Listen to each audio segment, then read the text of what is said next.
ولا تموتن إلا وأنتم مسلمون يا أيها الناس اتقوا ربكم الذي خلقكم من نفس واحدة وخلق منها زوجها وبث منهما رجالا كثيرا ونساء واتقوا الله الذي تساءلون به والأرحام إن الله كان عليكم رقيبا يا أيها الذين آمنوا اتقوا الله وقولوا قولا سديدا يصلح لكم أعمالكم ويغفر لكم ذنوبكم ومن يطع الله ورسوله فقد فاز فوزا عظيما ألا إن أصدق الكلام كلام الله وخير الهدي محمد عليه الصلاة والسلام وشر الأمور محدثاتها وكل محدثة بدعة وكل بدعة ضلالة وكل ضلالة في النار أما بعد.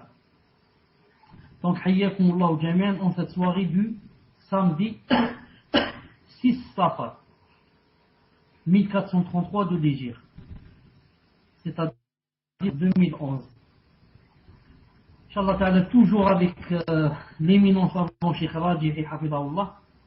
Nous sommes à la septième partie, Inch'Allah ta'ala, de ces fatawa. Normalement aujourd'hui, on devait commencer et finir, recommencer et finir le cours des 6 fondements, ou bien des 5 fondements. Les 6 fondements. Mais j'étais en voyage, donc je n'ai pas eu le temps de préparer. Donc pour ne pas perdre de temps, Inch'Allah ta'ala, et n'étant pas chez moi, et étant un peu dans l'embarras, on va faire seulement, Inch'Allah ta'ala, 5 fatawa, et Inch'Allah ta'ala, quelques questions-réponses, la première fatwa, tombe numéro 5, page numéro 19. هل يجوز قتل القط الأسود الذي يخيف الأطفال? Est-ce que c'est permis de tuer le chat noir qui fait peur? Est-ce que c'est permis de tuer le chat noir qui fait peur aux enfants?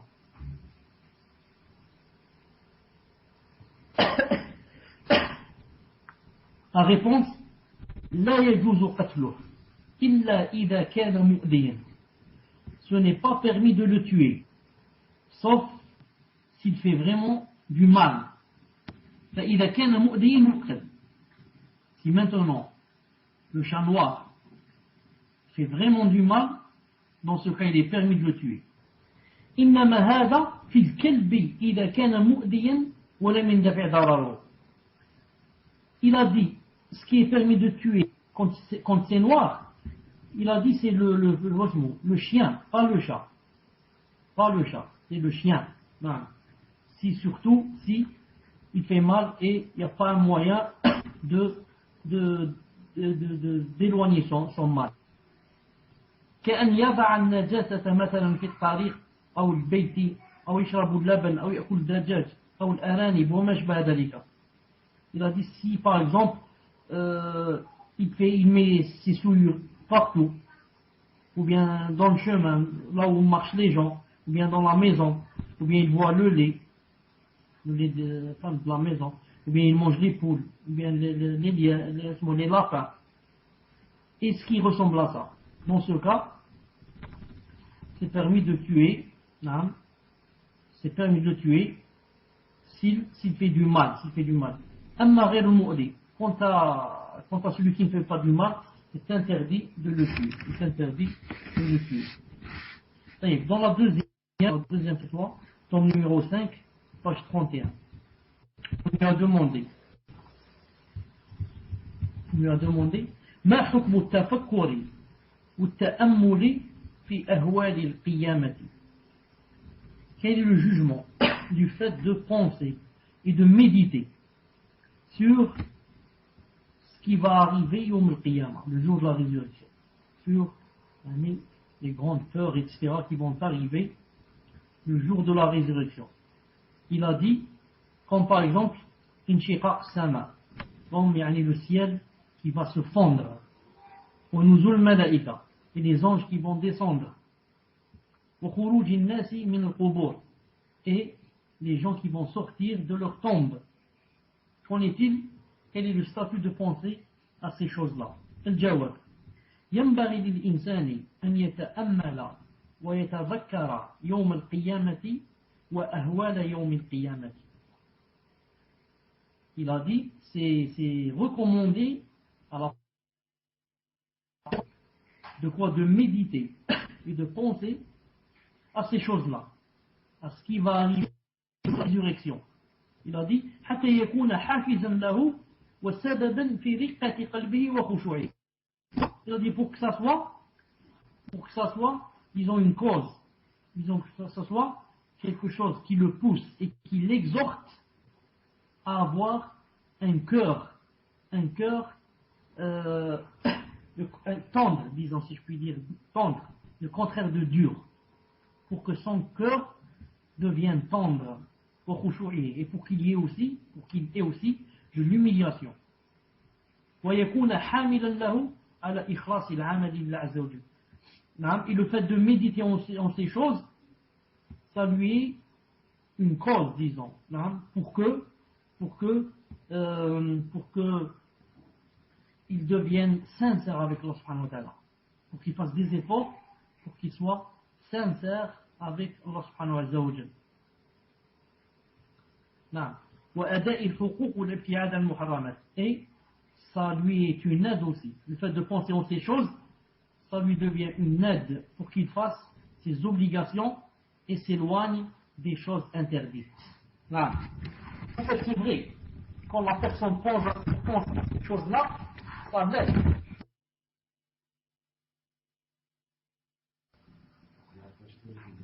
Muslim. Donc je me suis déconnecté sans le savoir. Je me suis déconnecté quand? Je parlais de quoi exactement?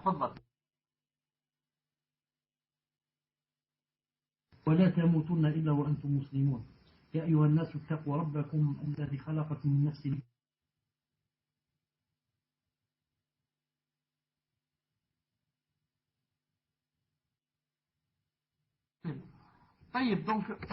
donc je me suis déconnecté sans le savoir. Je me suis et ça lui est une effort pour qu'il soit sincère avec Allah subhanahu wa ta'ala. وأداء الحقوق والابتعاد عن المحرمات. Et ça lui est une aide aussi. Le fait de penser en ces choses, ça lui devient une aide pour qu'il fasse ses obligations et s'éloigne des choses interdites. En fait, c'est vrai, quand la personne pense à ces choses-là, ça l'aide.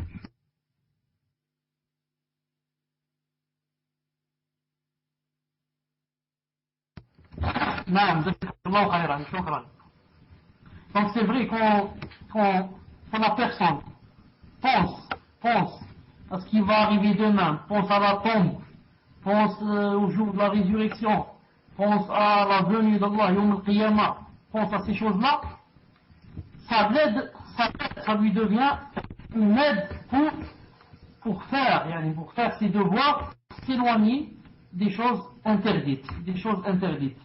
C'est-à-dire que plus on oublie ces choses-là, plus la foi va baisser. Plus on pense à ces choses-là, plus la foi va grandir et plus on va faire des choses que Allah subhanahu wa ta'ala aime. C'est pour ça que les salaf, radiyallahu ta'ala anhum, avaient toujours, disons, la mort entre leurs yeux. Tout le temps.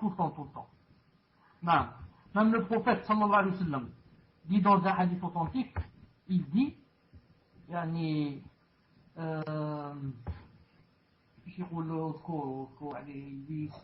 rappelez-vous beaucoup de la mort et de ce qui enlève les tentations, qui détruit les tentations, et c'est-à-dire il parle de la mort, il dit rappelez-vous beaucoup la mort, la mort, ou bien invoquez beaucoup la mort, invoquez beaucoup la mort. Il a dit, pourquoi il a dit ça? Car la personne qui pense beaucoup à la mort, ça va lui être une barrière entre elle et les tentations. Et la personne qui oublie la mort, elle s'en fout qu'elle fasse le haram ou qu'elle ne le fasse pas. Elle a oublié la mort. C'est la personne qui a la mort entre les yeux et qui tout le temps se dit, ah, peut-être je vais faire cette chose et je vais mourir, peut-être je vais faire ce péché et je vais mourir, ça va lui être un empêchement. Elle a vraiment peur. Non. Fatwa numéro 3, tome numéro 5, page numéro 35. La question. لماذا يكون أول اتباع الرسل في بداية دعوتهم من الضعفاء. La question dit, pourquoi c'est presque toujours 10 ans. Ceux qui suivent les messagers, en premier, lorsqu'ils commencent à faire leur prédication, c'est pourquoi ce sont toujours les pauvres qui les suivent. Pourquoi ce ne sont pas, par exemple, les du'afa, il a dit, c'est-à-dire les faibles.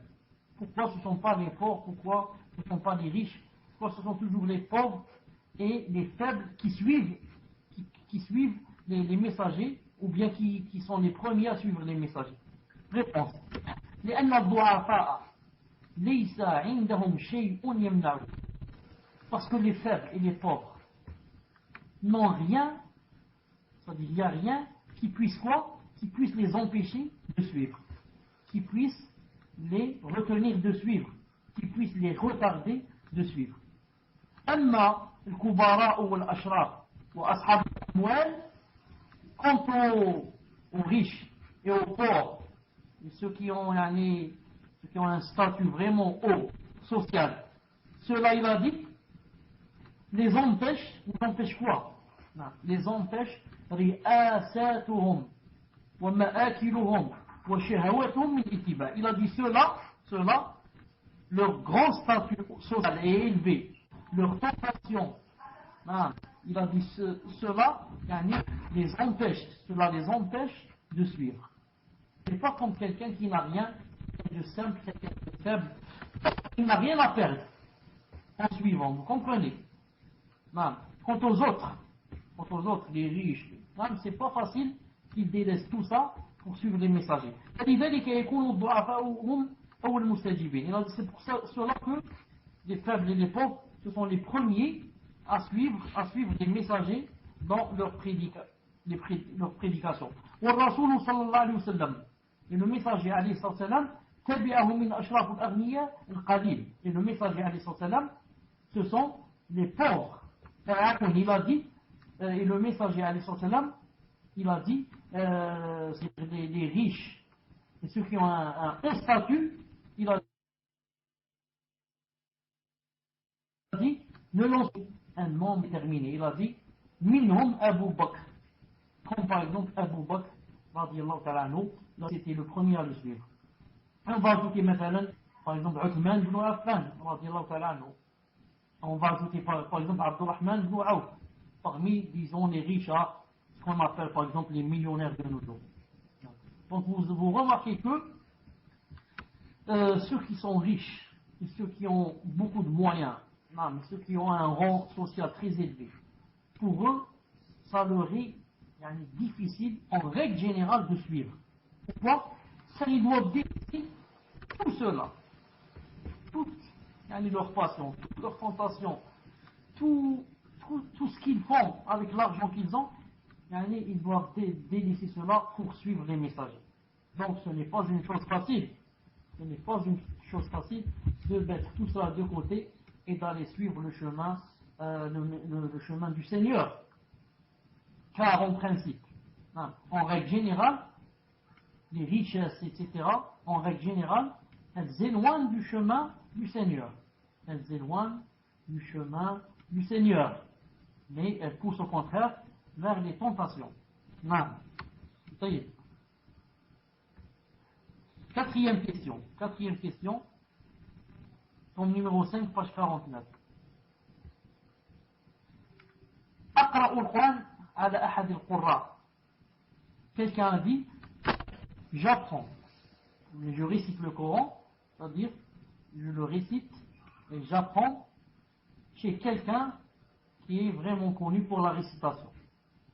Quelqu'un qui est connu, qui a de la science et connaît les règles du tajwid. وأضع تحت بعض الكلمات خطا بالقلم الرصاص. Et je mets des fois sous certains mots du Coran, sous certains mots, je mets qu'est-ce que je mets? Un trait. Je mets un trait avec le crayon. Un trait avec le crayon.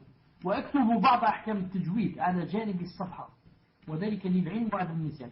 Et de temps en temps j'écris sur la marge, toujours sur le Coran, j'écris sur la marge quelques règles. Par exemple, j'écris par exemple ici, il y a idgham. Vous comprenez? Ici, il y a idgham. Ou bien par exemple, il y a ikhfa. J'écris sur la marge quelques règles de la récitation pour ne pas oublier. فما حكم ذلك? Est-ce que cela est permis? Réponse: لا ما ينبغي. Non, ce n'est pas permis. ينبغي أن يكون في ورقة خارجية غير المصحف.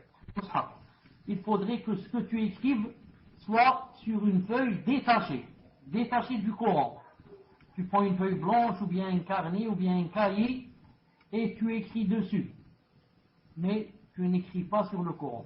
Cette fatwa que je viens de vous lire du Cheikh Rajihi rahimahullah, il y a la même fatwa du Cheikh Ben Baz rahimahullah, il y a la même fatwa du Cheikh Fawzan rahimahullah, il y a la même fatwa de beaucoup de savants que j'ai lus. Beaucoup de savants. C'est-à-dire que jusqu'à présent, je n'ai pas encore lu une fatwa d'un savant qui a dit que c'est permis d'écrire sur le Coran, même si c'est avec le crayon, pas le stylo. Même si c'est avec le crayon, ils ont dit c'est interdit d'écrire quoi que ce soit sur le Coran, ni de souligner un mot, souligner un verset, ni d'écrire sur la marge, d'écrire par exemple c'est telle et telle règle, ou bien d'écrire une explication. Par exemple, tu soulignes un mot et tu écris son sens, sa traduction, par exemple sur la marge. Il a dit tout cela est interdit. Le Coran ne doit contenir que la parole d'Allah Azza wa Jalla. Même si tu écris un hadith, c'est interdit. Le Coran ne doit contenir que la parole d'Allah subhanahu wa ta'ala. Cinquième et dernière question pour aujourd'hui, Inch'Allah Ta'ala. Tome 5, page 54. Question. قول ورقة بن نوفل. Vous devez tous connaître qu'il y avait autrefois comment on dit ça? Attendez, peut-être c'est vous qui allez me corriger le mot. Ils ont un évêque, quelque chose comme ça, qui s'appelle Waraqa ibn Nawfal. Waraqa ibn Nawfal, un chrétien bien sûr. Comme un évêque, quelque chose comme ça, qui a dit au prophète sallallahu alayhi wa sallam une fois, quand le prophète sallallahu alayhi wa sallam était en voyage, et que il a rencontré Waraqa ibn Nawfal, il lui a dit in yudrikni yawmuk ansurka nasran mu'azzaran. Il a reconnu que c'était le prophète alayhi salam, même s'il était très jeune, il avait 7-8 ans, quelque chose comme ça. Il lui a dit mais je sais que tu seras un prophète. Il lui a dit si jamais je serai vivant le jour où tu deviendras, où tu recevras le message, il a dit vraiment je te secouerai, je te porterai secours et je serai parmi les tiens. Il a dit est-ce que ce chrétien, quand il a dit ça au prophète sallallahu alayhi wa sallam, est-ce que c'est une preuve qu'il est devenu croyant ou bien pas? Il est mort avant la venue du prophète sallallahu alayhi wa sallam, donc il ne compte pas parmi les croyants. Le cheikh répond rahimahullah, il dit naam, oui, as-sawab, c'est-à-dire le plus juste, annahu aman, qu'il a cru au prophète sallallahu alayhi wa sallam, il a cru en lui. Naam, aman. Wa annahu min awwal al-mu'minin. Et que par conséquent, il est compté parmi les premiers des croyants. Naam. Celui-là, Waraqa ibn Nawfal, il est compté parmi les premiers qui ont cru au prophète sallallahu alayhi wa sallam et en sa venue. Non, et en sa venue sallallahu alayhi wa sallam. Non. Voilà, Inch'Allah ta'ala, pour aujourd'hui, bi'idnillahi subhanahu ta'ala, car je redis que je vous ai dit que je ne suis pas chez moi et que par conséquent je ne peux pas beaucoup tarder, bi'idnillahi subhanahu wa ta'ala. Je vous donne Inch'Allah ta'ala 5 minutes pour préparer vos questions et ceux qui vous importunent dans le salon, vous envoyez Al-Akh Mohammed ou le Muslim, yani, c'est qui son pseudo, pour que, Inch'Allah ta'ala, il puisse le bannir. Ensuite, on vous a montré plusieurs fois comment faire pour bloquer vos PV, pour que personne ne vous écrive, ni ne vous gêne, ni ne vous contacte quand vous êtes dans le cours, Iznillahi subhanahu wa ta'ala. Donc, le temps que vous prépariez vos questions, subhanakallahu wa bihamdik, ashhadu an la ilaha illa ant, astaghfiruka wa atubu ilayk. Assalamu alaikum wa rahmatullahi wa barakatuh. Et n'oubliez pas, Inch'Allah ta'ala, je vous demande une chose, Inch'Allah ta'ala, et je vais vérifier de l'autre côté. Je vous demande, Inch'Allah ta'ala, d'être aussi avec nous sur le salon.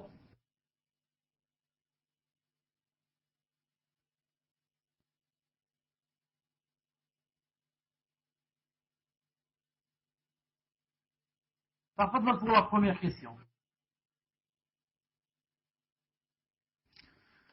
Wa alaykum assalam wa rahmatullahi wa barakatuh. Donc, cher, je vous les lis une à la fois.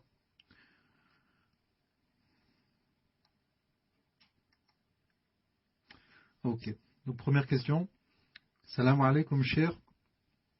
A-t-on le droit de dire à une personne qui a un chat noir, tu sais que ce n'est pas très bien, car les djinns peuvent prendre cette apparence. Peut-on prendre un chat noir, en sachant que tout chat noir n'a pas un djinn qui vole son apparence? Barakallahu fekoum. Également, depuis quelques semaines, ça coupe toujours et de longs moments. Que me conseillez-vous? C'est hélas très dur de suivre le cours, car il y a des coupures de plusieurs minutes. J'entends un mot de temps en temps. J'ai déjà essayé de réinstaller Paltalk, mais ça ne change pas. Donc, par rapport à ces coupures, après, à voir si vous êtes en Wi-Fi ou en câble Ethernet, et voir si votre connexion est bonne.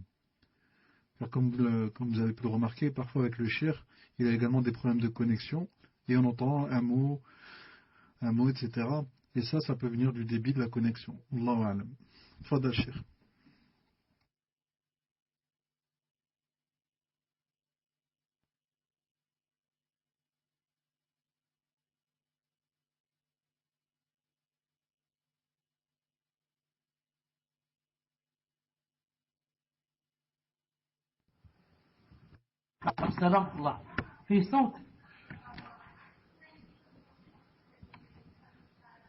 Alhamdulillah. Pour les coupures, je dis, à 95%, c'est une question de connexion et de débit. 95%, c'est une question de connexion et de débit. Des fois, ça vient pas de nous. Même des fois, je vois dans des salons, quand ils ont une mauvaise connexion, ça coupe. Donc, la plupart du temps, c'est de la mauvaise connexion. Des fois, la mauvaise connexion vient de nous, donc on éteint le PC et on le rallume de nouveau, et on reconnecte de nouveau. Peut-être qu'on a une bonne connexion, et des fois ça vient pas de nous, des fois ça vient de la compagnie elle-même. La compagnie elle-même, et vous vous souvenez une fois que j'avais un abonnement d'une année, subhanallah, imaginez un abonnement d'une année, je venais juste de le faire, j'avais 10 ou 15 jours, je l'ai annulé. J'ai annulé un abonnement d'une année pour changer de compagnie. Changer de compagnie car la compagnie ou la société avec laquelle j'étais engagé avait un mauvais débit. Donc j'ai dû abandonner un abonnement d'une année sans qu'on t'en rembourse, on te rembourse même pas un sou. Allah l'adem. Bon. Mais c'est obligé pour faire des cours pour le chat noir, voilà, jazakallahu khair, le mot de connexion, Wi-Fi et yani câble. Vous vous souvenez la fois passée, je vous faisais un cours sur Wi-Fi, ça n'a pas marché. Beaucoup de coupures, bégaiement. Et là, j'ai changé, comme maintenant, je suis sur câble Ethernet.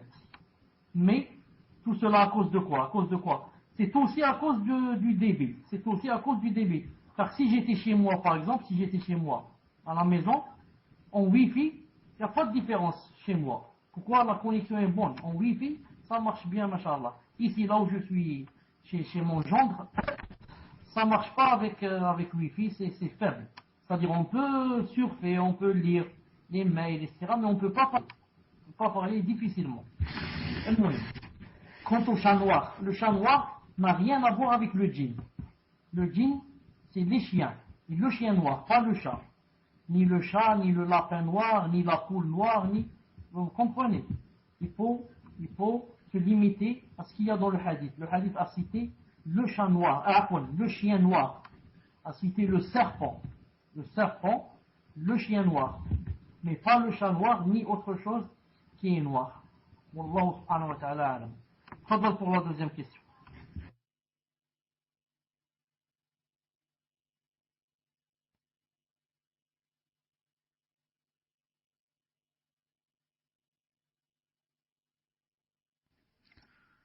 Donc, question suivante, cher. Assalamu alaikum ya cher, qu'Allah vous préserve. Cher, lorsque je prenais des cours de tajwid, j'ai à plusieurs reprises écrit sur le mushaf ainsi que surligné au fluo. Que dois-je faire pour réparer cela, sachant que je ne peux pas effacer? Jazakumullahu khairan. Tfadal, cher.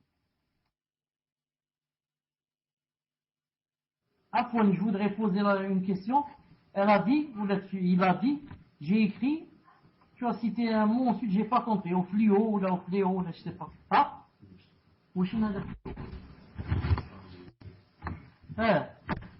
Donc, d'accord. Je vois ce que c'est sur l'ignore. Et qu'elle peut pas, et on peut pas effacer. Donc, la chose qu'on a écrite et qu'on peut pas effacer, qu'est-ce qu'on va faire? Donc, on va demander à Allah subhanahu wa ta'ala de nous pardonner, car c'est une chose qui a été faite sur ignorance. Et non pas je savais que c'était interdit, que j'ai écrit.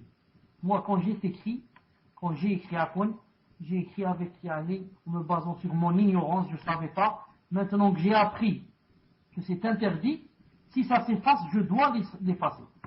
Si ça ne s'efface pas, je dois demander à Allah subhanahu wa ta'ala pardon et mettre l'intention que je ne vais pas refaire cette faute bi'idni subhanahu wa ta'ala. Ensuite, je vous demande de m'excuser. Je dois m'arrêter un quart d'heure ou 20 minutes pour aller manger. Je ne suis pas chez moi. Et je reviens, Inch'Allah Ta'ala, pour continuer dans 20 minutes, Inch'Allah Ta'ala. Et j'espère, Inch'Allah Ta'ala, que je ne vais pas trouver de lien. Lien, là, on a fait le cours là pour passer sur lien. Celui-là, il va nous acheter de lien. J'espère, Inch'Allah Ta'ala. Hein? Bonjour Bergine, ça. Il a dit que alhamdoulilah, on n'est pas chez Muslim. Muslim va nous mettre de liens. Donc, on va se rencontrer, tu as entendu? On va se rencontrer, Inch'Allah Ta'ala, dans 20 minutes à peu près. Et salam alaikum wa rahmatullahi wa barakatuh.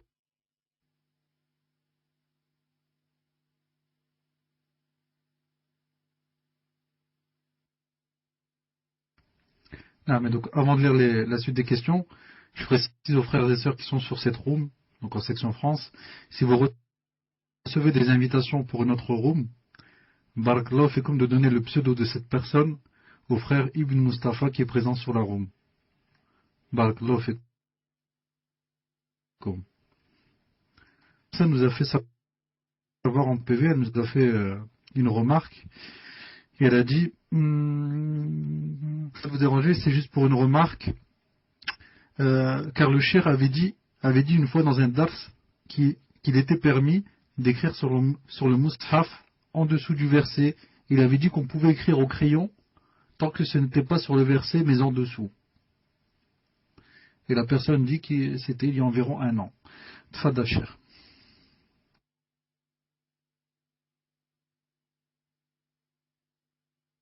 Donc ça marche, j'ai pas entendu le début de la question.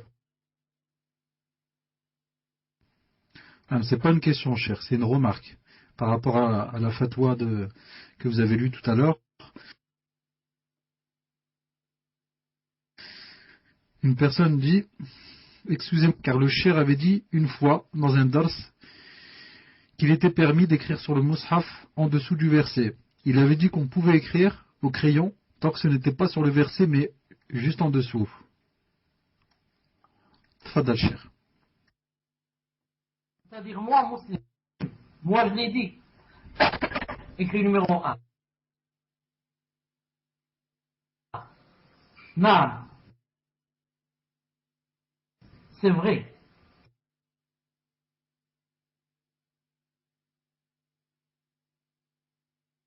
Si je ne me trompe pas et si je n'oublie pas, je l'ai dit avant que.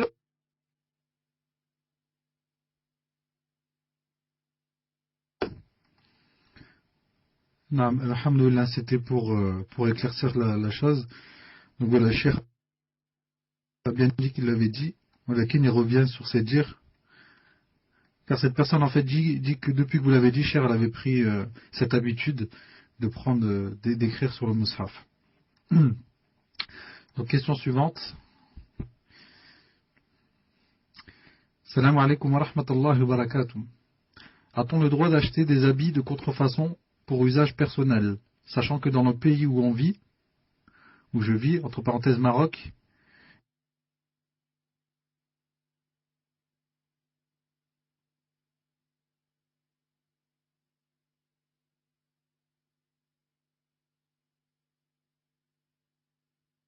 il n'y a que ça pratiquement. Jazakumullahu khairan.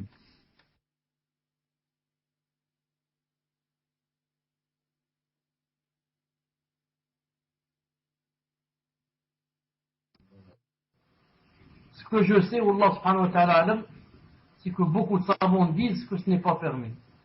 Non, ce n'est pas permis parce que ceux qui vendent la contrefaçon, qu'est-ce qu'ils ont fait? Ils ont volé, la marque. Ils ont volé la marque et ont fabriqué à leur place en leur nom. À leur place, et comme quoi a dit c'est Adidas, c'est ceci, c'est cela. Ce que je sais, c'est que quand la personne peut s'éloigner de ces choses-là, ce n'est pas vraiment une obligation pour acheter ces choses-là, il vaut mieux s'en éloigner. Wallahu a'lam. Tfadal.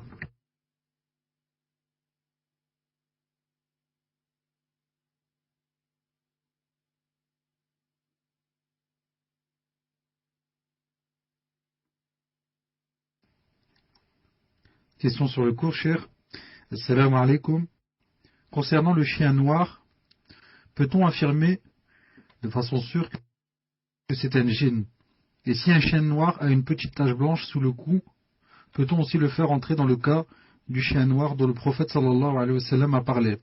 Ma belle-mère a un chien noir avec une toute petite tache grise sous le cou. Peut-on aussi le faire entrer dans le cas du chien noir dont le prophète sallallahu alayhi wa sallam a parlé? Si oui, que dois-je faire lorsque je vais chez elle? Barakallahu fikum ajma'in. Alaykoum salam wa rahmatullah. Pour le chien noir, pour le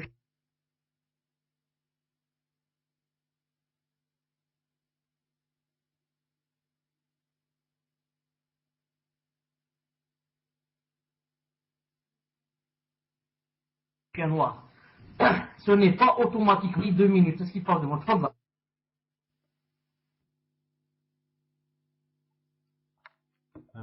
Salam alaikum.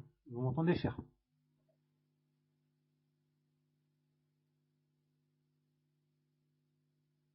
Akhi Muslim.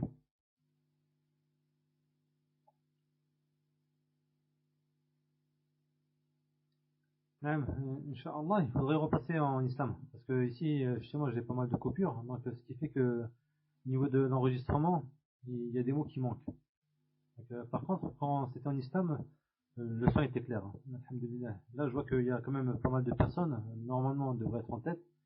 Et il faudrait, Inch'Allah, que les personnes donc, restent dans cette room. Et là, on fait simplement part aux personnes qui se connectent à partir d'un PC et non pas d'un iPhone.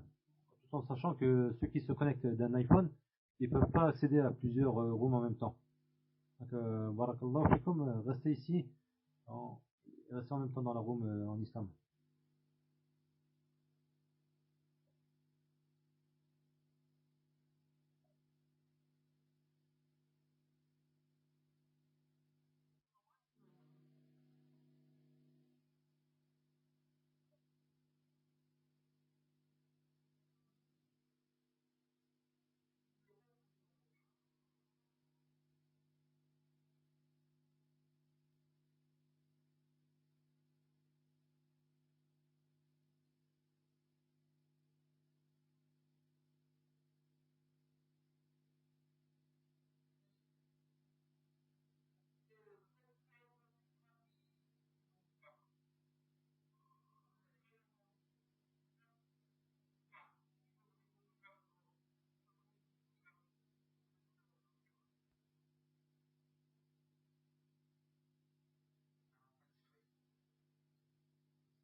quand une personne, on lui donne de l'argent par exemple, elle ne sait pas qu'elle n'a pas le droit de prendre cet argent et qu'elle achète des choses. Non. Ces choses-là qu'elle a achetées, ce n'est pas du haram étant donné que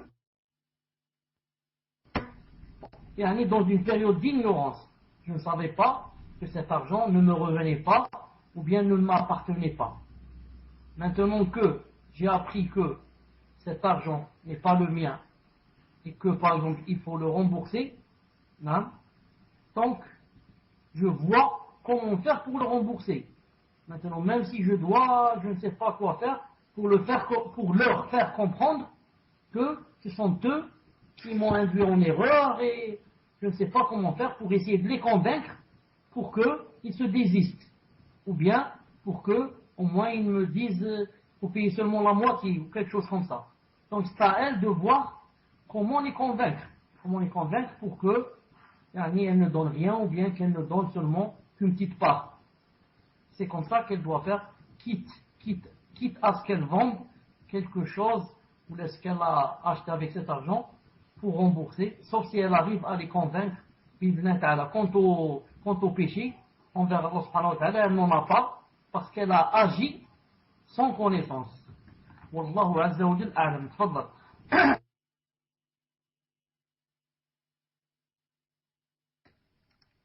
Question suivante. Salam alaikum Sheikhana. Je travaille à l'étranger. La société pour laquelle je travaille nous loue une voiture sur place pour pouvoir se déplacer là-bas et aller dans notre lieu de travail. J'ai reçu chez moi une amende de 150 € pour excès de vitesse. Cependant, mon employeur reste flou sur le fait que c'est lui qui doit payer ou moi. Et le jour de l'infraction, je ne suis pas sûr que ce soit moi qui conduisais. Que dois-je faire, cher? Dois-je payer cette dette ou non? Et si je dois payer, est-ce que je dois payer l'amende avec la majoration, c'est-à-dire 250 €, car cela faisait plusieurs mois que l'amende est arrivée chez moi, où je dois uniquement payer l'amende de 150 € sans les majorations. Barakallahu fikum. Tfadal, cher. Marhaban, je dis marhaban al-Jijliya. Et je dis, si Inch'Allah ta'ala c'est possible, de recommencer la question. Jazakallahu khayran.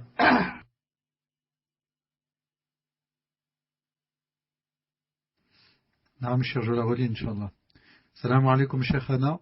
Je travaille à l'étranger et la société pour laquelle je travaille nous loue une voiture sur place pour pouvoir se déplacer là-bas et aller dans notre lieu de travail.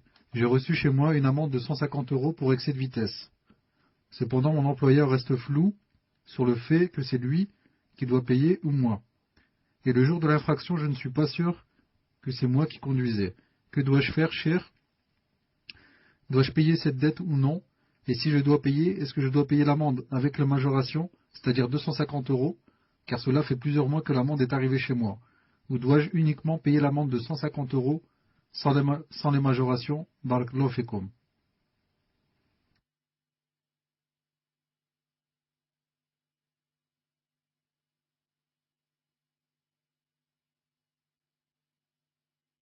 Je n'ai pas compris la fin, sans majoration, avec majoration, hadi wahda. Et deuxièmement, c'est-à-dire, dis-moi si j'ai bien compris, quelqu'un qui a loué une voiture, ensuite il a fait un excès de vitesse, ensuite il demande est-ce que c'est le patron de la société, d'où il a loué la voiture, est-ce que c'est lui qui doit payer ou bien le chauffeur?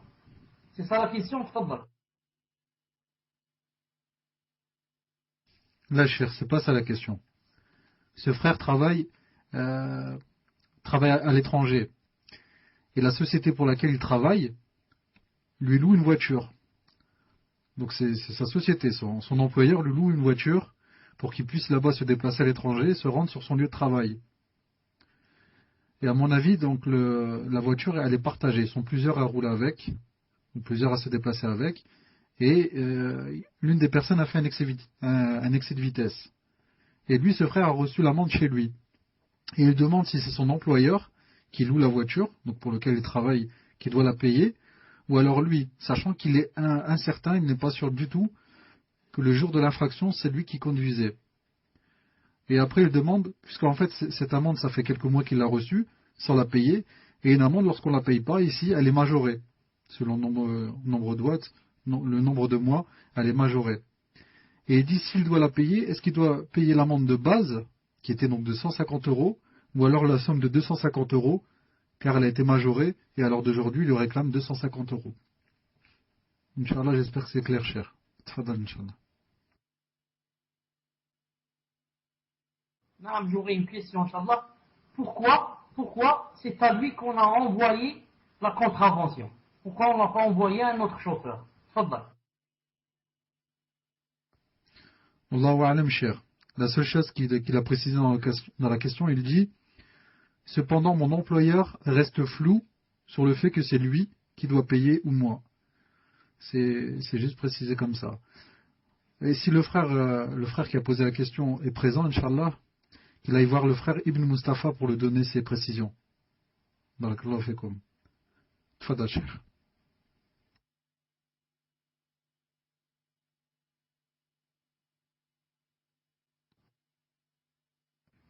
Naam, puisqu'il dit que l'employeur lui-même ne sait pas, yani, qui doit payer. Donc moi je lui dis, tu payes Inch'Allah Ta'ala quand tu es sûr que c'est toi qui as fait yani, la contravention. Maintenant, si tu n'es pas sûr que c'est toi, je ne vois pas pourquoi tu vas payer. C'est pour cela que tu devrais yani, t'accorder avec ton employeur pour trouver la solution. Tu devrais parler avec yani, ton employeur ou la comment il s'appelle, pour voir yani, comment, qui doit payer, yani, quelles sont les preuves que c'est moi. Ensuite, yani, voir comment est-ce qu'il paye tout, ou là c'est l'autre qui paye, ou là il paye la moitié, ou là. C'est une chose qu'il doit voir entre lui et son patron, Inch'Allah Ta'ala. Question suivante. Question d'une sœur, Inch'Allah. Salam alaikum, cher. Il y a quelques jours, j'ai effectué la prière de la Asr. Ensuite, j'ai gardé mes ablutions jusqu'à la prière de Maghrib. Peu de temps après avoir effectué celle-ci, je me suis rendu compte, entre parenthèses, je ne me souviens plus si le temps de la prière était passé ou pas, que j'avais des traces jaunâtres, de l'urine. Est-ce que ma prière de Maghrib est valide, sachant que je n'ai pas vérifié si j'étais en impureté mineure avant? Qu'Allah vous récompense. Tfadal, cher.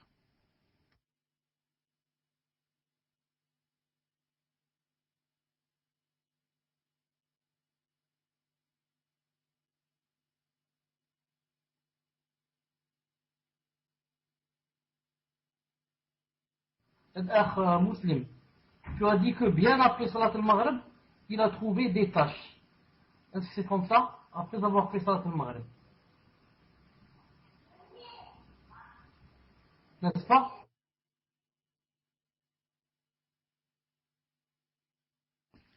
Ah, elle indique peu de temps après avoir effectué celle-ci, je me suis rendu compte. Peu de temps après, cher.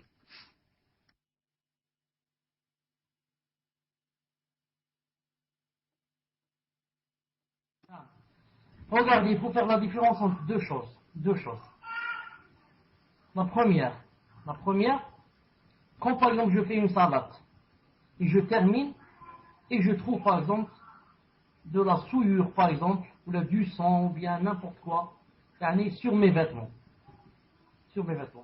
Dans ce cas, qu'est-ce que je fais? Je ne refais pas la salade. Même si je savais que la souillure existait avant la salade et que j'avais l'intention de l'enlever, ensuite j'ai oublié. Et j'ai fait la prière, ensuite je me suis rappelé qu'il y avait de la souillure, je ne refais pas ma salade. Seulement j'enlève la souillure pour la prochaine salade. Ceci, si je savais qu'il y avait de la souillure et j'ai oublié de l'enlever. Qu'en est-il si maintenant je ne savais pas du tout, ensuite je trouve de la souillure par exemple sur mes vêtements. Donc je ne refais pas la salade. Mais notre cas ici, c'est des traces d'urine. Les traces d'urine, ça veut dire que cette chose peut-être vient de moi. Et si ça vient de moi, ça veut dire que j'ai dû peut-être perdre les ablutions. Car si je trouve de l'urine dans mes vêtements intérieurs, ça veut dire quoi? Ça veut dire que j'avais perdu les ablutions. Donc dans ce cas, pour sortir des divergences et avoir le cœur apaisé, on refait la dernière salat. Non, on refait la dernière salat bi'idhnillahi ta'ala. Comme ici le Maghrib, Inch'Allah ta'ala. Tfaddal.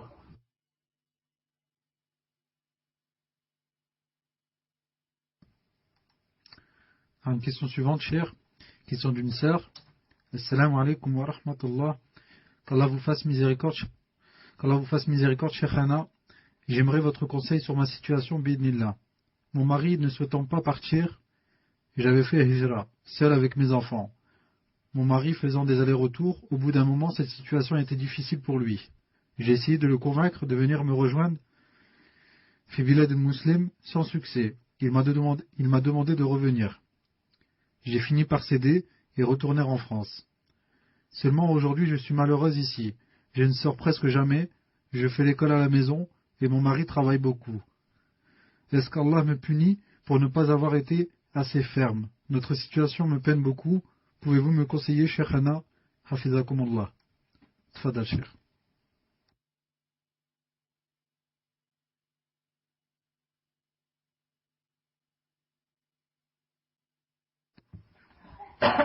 Est-ce que Allah subhanahu wa ta'ala, est-ce que Allah azza wa jalla subhanahu wa ta'ala l'a puni ou pas? C'est une chose que seul Allah subhanahu wa ta'ala connaît. Mais nous on espère, Inch'Allah ta'ala, que Allah subhanahu wa ta'ala ne la punit pas. On espère pour elle cette chose-là. Maintenant, elle a posé une bonne question. Elle a dit, est-ce que j'aurais dû être assez ferme? En fait, c'est ça la réponse. Elle aurait dû, même si c'est trop tard, être assez ferme pour le dissuader et pour que, il ne puisse pas, disons, la convaincre ou à ce qu'elle le suive. Elle aurait dû être assez ferme, Inch'Allah Ta'ala, pour lui dire que maintenant c'est terminé, j'ai fait la hijra, Bilad al-Kufr, c'est terminé, Bilna Ta'ala, sauf Daroura pour visite familiale ou quelque chose comme ça, mais pour me réinstaller là-bas, demande tout sauf cette chose. Demande-moi toute chose sauf celle-là. Mais Qaddarallahu ma shafa'al, Allah subhanahu wa ta'ala a voulu donc d'une volonté universelle, pas juridique, qu'elle revienne là-bas. Alors qu'est-ce qu'elle fait? Donc elle patiente en ayant dans l'intention de choisir le moment opportun pour, Inch'Allah ta'ala, le convaincre et revenir pour une deuxième et dernière fois, bi'idhnillahi ta'ala. Donc maintenant qu'elle est là-bas, c'est pas la peine de faire les remords, etc. C'est trop tard. Donc, il faudrait, Inch'Allah ta'ala, qu'elle se rattrape et fasse des efforts pour le convaincre pour, au moment opportun, de refaire, Inch'Allah ta'ala, la hijra. Wallahu azza wa jal a'lam. Tfaddal.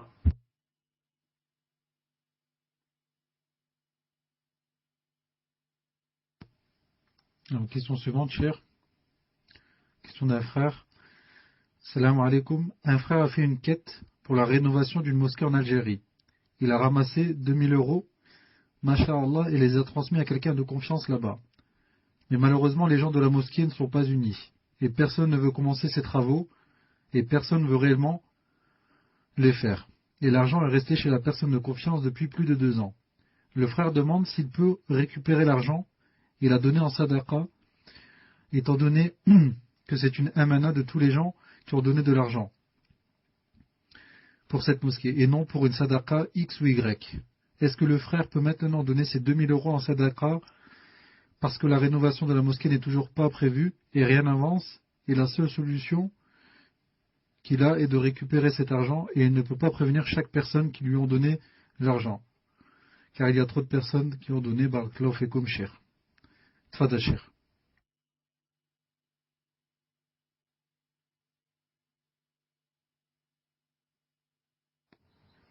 Muslim, tu as bien dit que, est-ce que tu as bien dit que les gens qui ont donné cet argent ne l'ont pas donné pour sadaqa, mais l'ont donné pour la mosquée? Est-ce que tu as bien dit ça? Est-ce qu'il a bien dit ça? Non.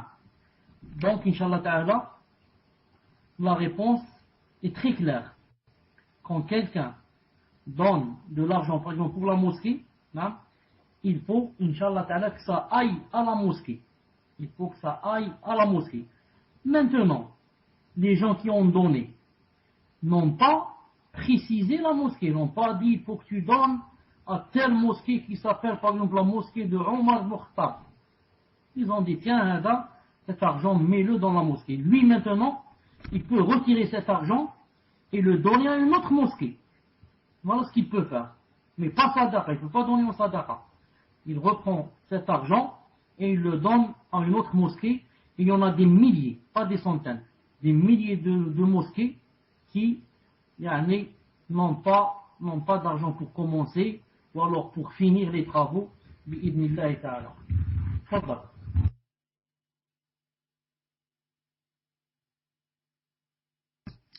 Alors, la question d'un frère. Salam alaikum, cher. Pouvez-vous nous éclairer sur la hijra? Certains disent, si l'on part tous de France, qui va faire la da'wah? Que répondre à cela? Le fait d'appeler sa famille à l'islam, ainsi que ses amis, et de faire des cours de Coran et d'arabe aux enfants, est-il un motif pour rester en France? Tfadal, cher.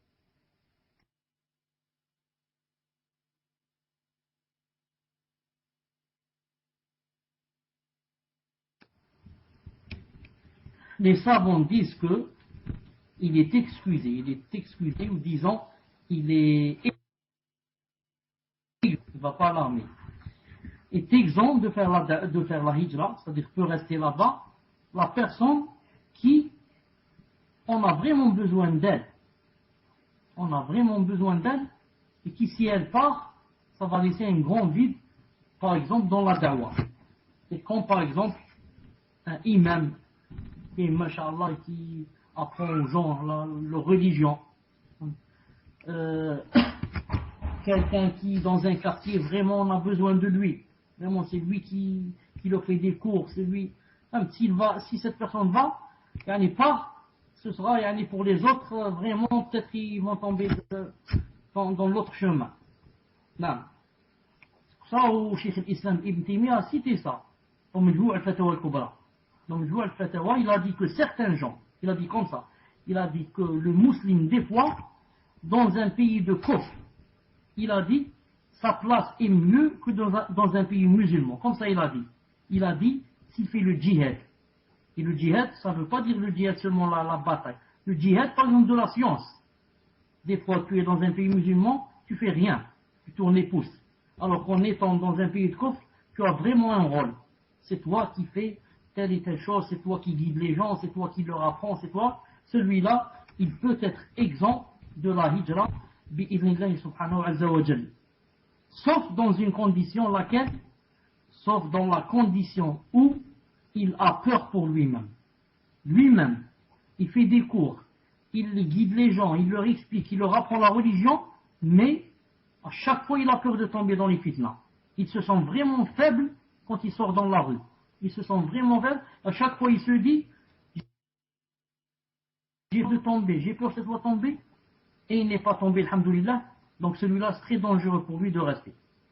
Lui, comme on dit, commence par sauver ta peau, ensuite sauve les autres. Commence par sauver ta peau, toi qui as peur de tomber, et de peut-être même, peut-être d'apostasie, donc commence à sauver ta peau, et Allah subhanahu wa ta'ala ne t'en voudra pas pour les autres. Mais par contre, celui qui n'a pas peur des fitnas, et qui, masha'Allah, il a un grand rôle là-bas, les savants disent celui-là est exempté. Et aussi la même chose pour la famille. Pour quelqu'un qui, par exemple, il n'a que sa mère, ou alors sa mère n'a que lui, ou alors ses parents n'ont que lui, et ils n'ont pas d'argent, c'est lui qui travaille. Ou bien même s'ils ont de l'argent, mais c'est-à-dire c'est lui qui leur fait les achats, c'est lui, enfin, s'ils tombent malades, c'est lui qui se met à leur chevet, comme ça. Celui-là, il ne peut pas faire la hijra jusqu'à ce que Allah Ta'ala lui fasse une solution. Il ne peut pas aller comme ça et les abandonner. Et dire, je m'en fous qu'ils fassent ce qu'ils veulent. Vous m'avez entendu? Il pousse. Et en plus de cela, il a peur des fitnas, il a peur de tomber dans les fitnas. celui-là, la hijra, est obligé, est obligatoire pour lui, bi'idhnillah subhanahu wa ta'ala, sauf s'il n'a pas les moyens. Sauf s'il n'a pas les moyens. Tfadal.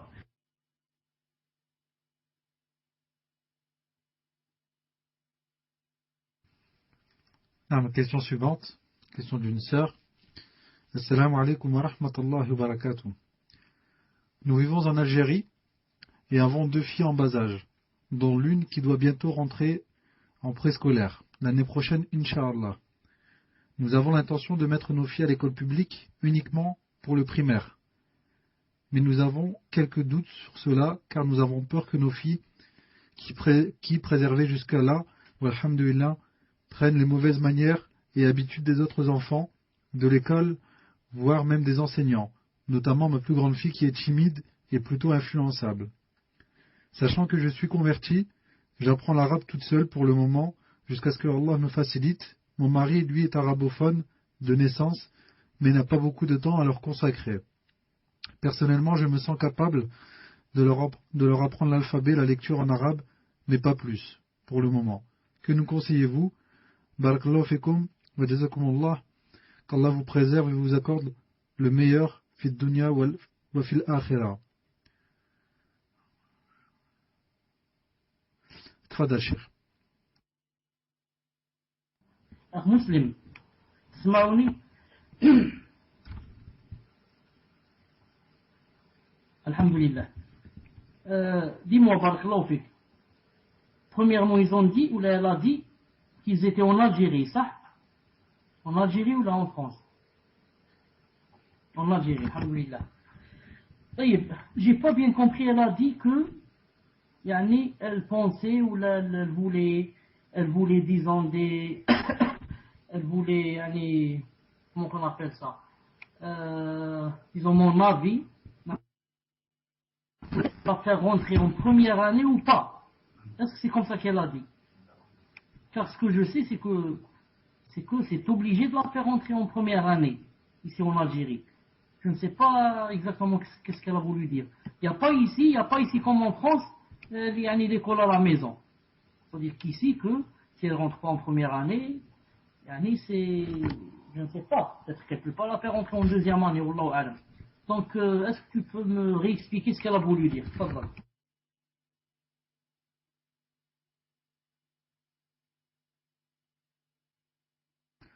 Non, cher, donc je pense qu'elle ne doit pas être au courant. Wallahu a'lam, puisqu'en lisant la question, je pense que si elle avait eu la possibilité de leur renseigner à la maison, elle le ferait. Donc je pense qu'elle ne sait pas. Wallahu a'lam. Donc je demande à cette sœur qui a posé la question d'aller voir le frère Ibn Mustafa et de lui demander exactement qu'est-ce qu'elle veut savoir pour que le cheikh puisse lui répondre de façon plus précise. Et Inch'Allah, cheikh, le temps qu'elle réponde, est-ce que vous voulez que je vous lise une autre question? Tfadal, cheikh.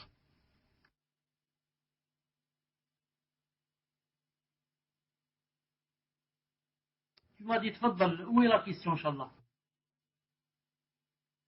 Non, je vous ai demandé en fait si je voulais une autre question, le temps qu'elle vienne voir le frère Ibn Mustafa. Donc je comprends que oui. Donc je voulais la question suivante, cher. Assalamu alaikum wa rahmatullahi wa barakatuh. Un frère qui a volé et commis des erreurs dans le din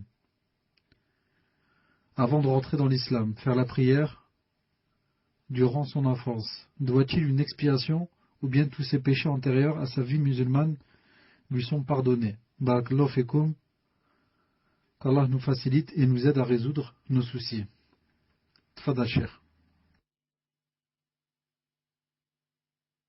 Afwan bisaraha, je n'ai pas compris la question. Non, je n'ai pas compris la question. Si c'est possible, jazakallahu khairan, tu répètes.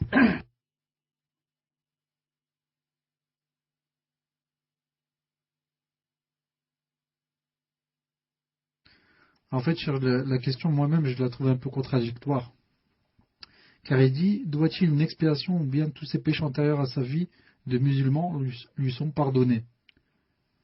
Donc on comprend qu'il était mécréant. Et on sait qu'une personne qui se convertit, alhamdoulilah, ses péchés sont pardonnés. Donc je ne sais pas si c'est une personne qui est convertie. Donc pareil, la question n'est pas très claire. Demande aux frères et sœurs, quand vous rédigez vos questions, Inch'Allah, avant de la poster, relisez-vous vous-même, car c'est sûr que parfois vous-même en relisant votre question, vous verrez qu'elle n'est pas claire. Je vous la relis, cher. Un frère qui a volé et commis des erreurs dans le din, avant de rentrer dans l'islam. Donc avant de rentrer dans l'islam, ça veut dire qu'avant il n'était pas dans l'islam. Allahu a'lam, c'est qu'il était mécréant. Doit-il une expiation, ou bien tous ses péchés antérieurs à sa vie musulmane lui sont pardonnés? Tfadal cher. Allahu a'lam, elle est un petit peu contradictoire la question. Tfadal cher. Naam, ce qu'il y a de contradictoire, c'est que la question commence ainsi. Un frère qui a volé dans le din. Ensuite, il a dit il est rentré en islam. Donc, comment qu'il était dans le din et comment ensuite il est rentré en islam? Il a dit il a volé dans le din.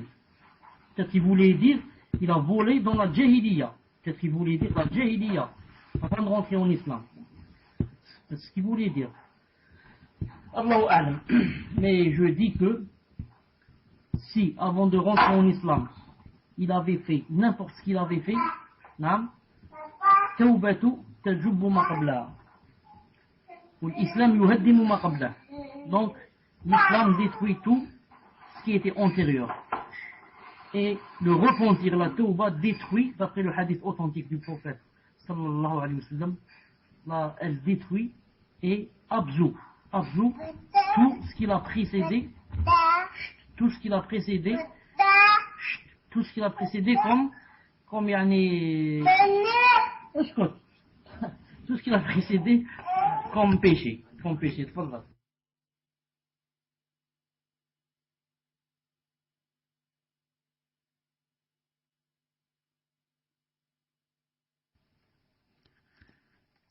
Question suivante, Inch'Allah.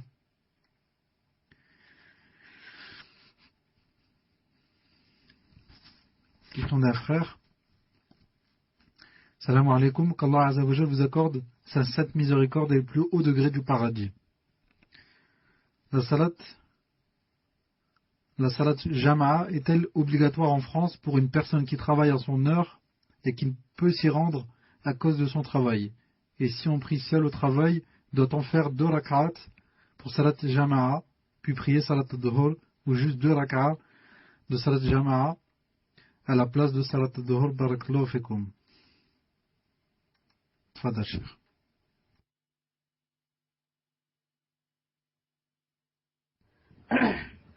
Je ne sais pas aujourd'hui si ça vient de moi chez vous ou de ceux qui posent des questions. C'est-à-dire si ça vient de l'émetteur ou bien du récepteur.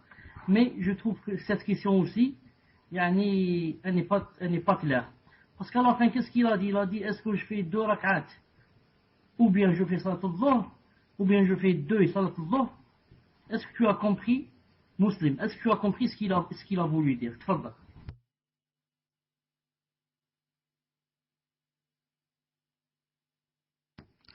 Allahu alam, cheikh. Il a dû se tromper à la fin. Parce qu'il a dit 2 rak'at plus salat dhuhr, ou naam, donc je confirme, j'ai bien lu ça, ou juste 2 rak'at de salat jama'a. Donc je pense qu'il veut dire les 4 de dhuhr. Allahu alam. Donc je répète, faites attention quand vous rédigez vos questions. Relisez-vous vous-même, vous verrez qu'il y a beaucoup de contradictions, des choses qui n'ont pas de sens. Tfadal cheikh.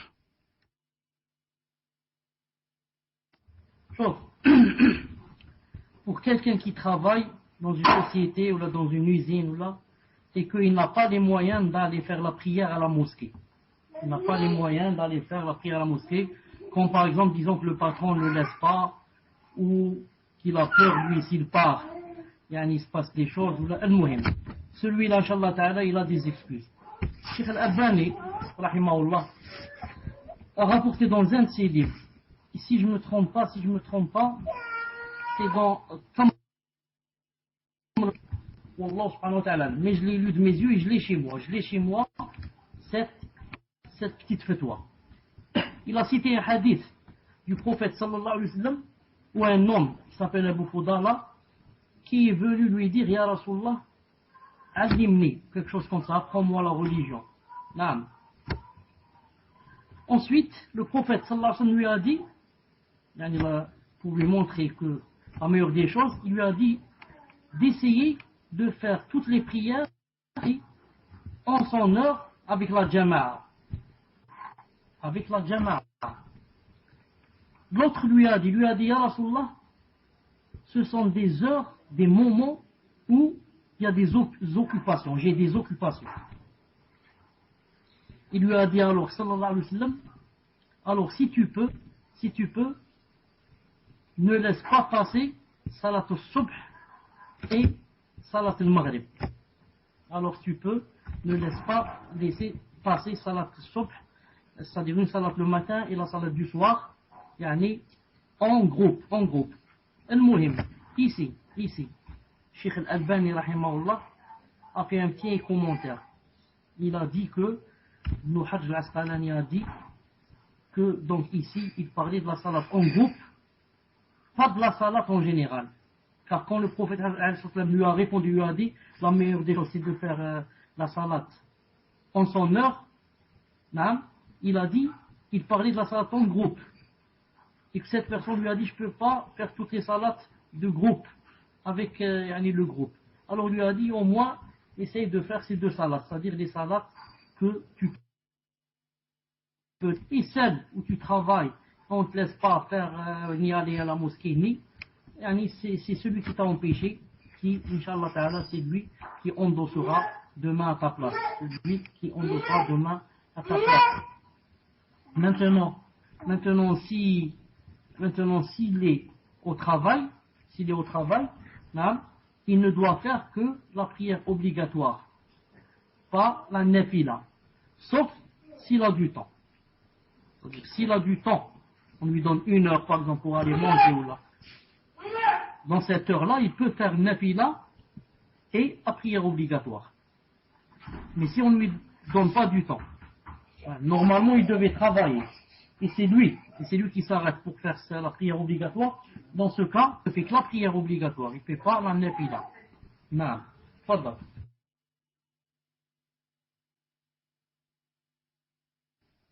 Naam, cher. Donc pour la question de la sœur convertie qui habite donc en Algérie et qui va devoir scolariser ses enfants, donc elle dit en PV, si je suis au courant, mais en fait, étant donné que ce sont des filles et elles ne sont pas obligées d'avoir un diplôme, donc éventuellement on pourrait ne pas les mettre et leur apprendre à la maison, Wallahu a'lam, mais comme je l'ai précisé, je n'ai pas un grand niveau en arabe, donc est-ce mieux que nous les y mettions, Inch'Allah, Barakallahu fikum. Donc ce que je comprends pas, c'est qu'elle dit qu'elle est au courant et qu'après elle demande si on doit les mettre. Mais je comprends pas, parce que comme le cher a dit, c'est obligatoire de les mettre. Allahu a'lam. Tfadal, cher, j'ai pas très bien saisi. Tfadal, Inch'Allah.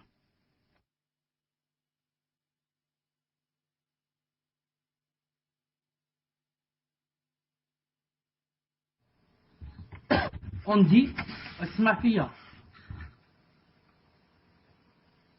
on dit comme a dit Cheikh Ibn Uthaymin rahimahullah. On dit comme a dit Cheikh Ibn Uthaymin rahimahullah. Il a dit comme principe.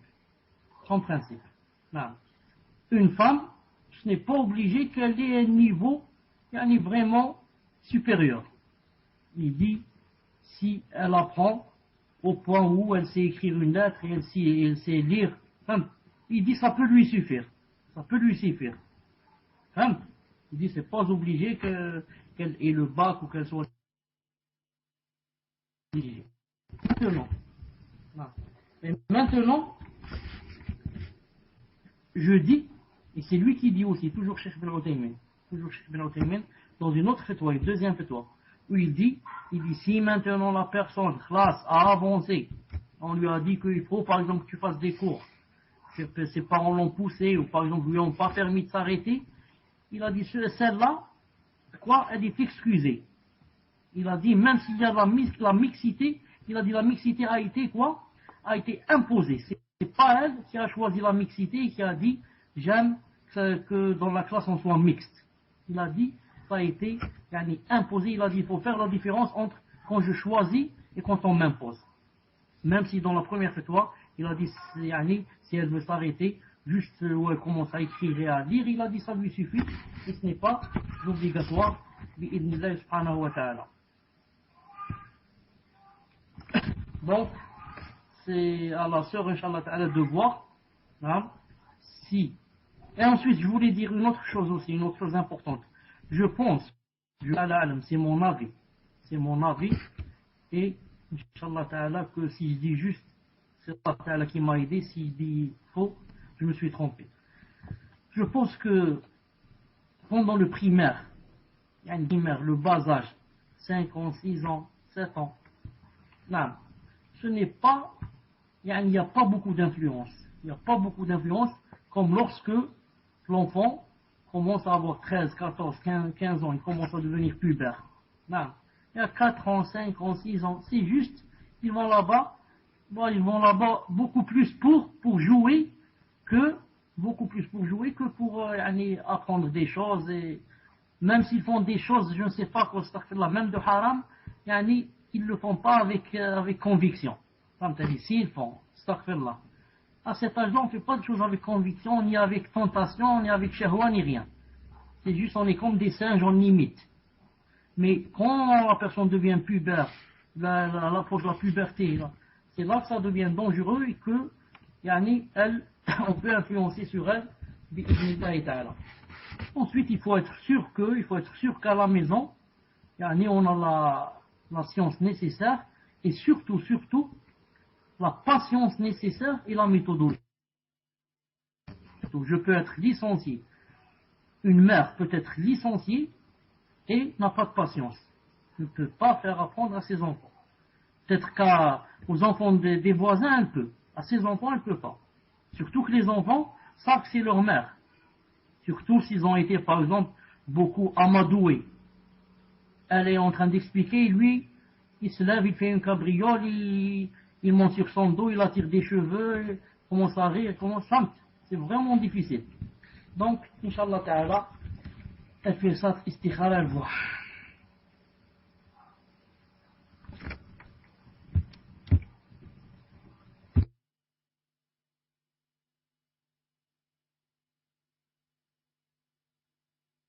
Non, à l'école, on leur apprend des choses, des mauvaises, des chansons, etc. Ça, maintenant, ça se trouve dans toutes les écoles, même les écoles musulmanes. L'essentiel, c'est quoi? On ne leur apprend pas le kufr. On ne leur apprend pas le kufr et le shirk. Maintenant, les chansons, pas de chansons, ça se trouve dans toutes les écoles. Regardez ici en Algérie par exemple, toutes les écoles, que tu veuilles ou pas, chaque début de semaine, c'est-à-dire le dimanche, chaque dimanche matin, ou plutôt, je crois que c'est chaque matin. Chaque matin, qu'est-ce qu'ils font? Ils commencent par se mettre debout devant le drapeau et lire l'hymne national. Même si ceci, le fait de se tenir debout comme ça devant un drapeau, vous connaissez son jugement en islam, et tu n'as pas d'autre choix. Ou bien tu envoies ton enfant pour qu'il apprenne, ou bien il va rester un alphabète à la maison. Vous comprenez? Donc il y a des choses qui, des fois c'est plus fort que nous. On ne vit pas seul, on n'est pas dans une société qui applique vraiment. Donc on doit, comme on dit, repousser le grand mal en faisant un petit mal. Je fais un petit mal pour repousser le grand mal. Je n'ai pas d'autre solution. Fadal.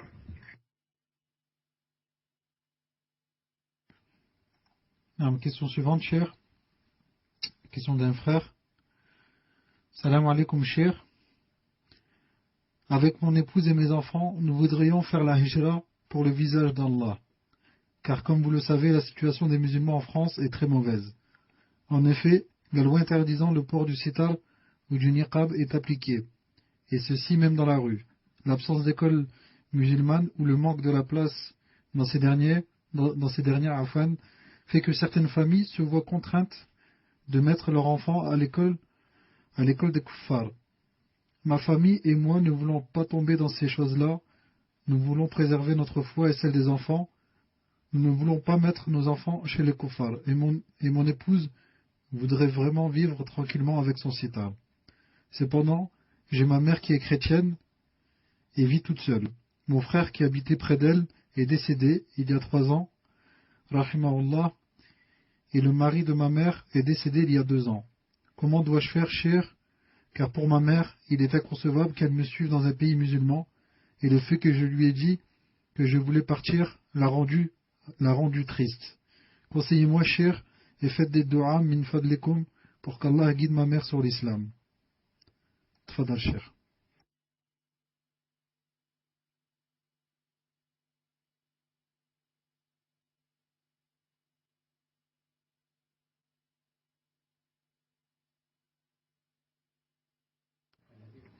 Il a dit que sa mère c'était une kafira, n'est-ce pas?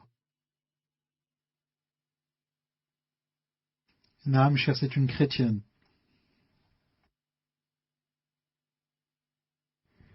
Naam. Il doit voir, Inch'Allah Ta'ala, il doit voir si il y a, disons, une masse, disons, si ça marche un peu, entre lui et elle, qu'il y a possibilité qu'il la fasse, qu'elle rentre en islam. C'est-à-dire si c'est le genre qui demande des choses, qui voudrait apprendre, qui pose des questions, dans ce cas, il peut retarder sa hijra à cause de cette chose-là. Et si maintenant il sait qu'elle s'en fout éperdument, et que c'est pas le genre qui revient, c'est le genre qui a un cœur dur, c'est le genre qui est aveugle de cœur, elle ne voit rien, et elle est, disons, elle a du chauvinisme pour son dîme, et qu'elle ait l'islam, et que ceci, cela, c'est-à-dire même si ça l'attriste, il doit quitter. Même si ça l'attriste, il doit faire la hijra pour sauver sa peau, bi'idhnillah azza wa jal. Donc il voit.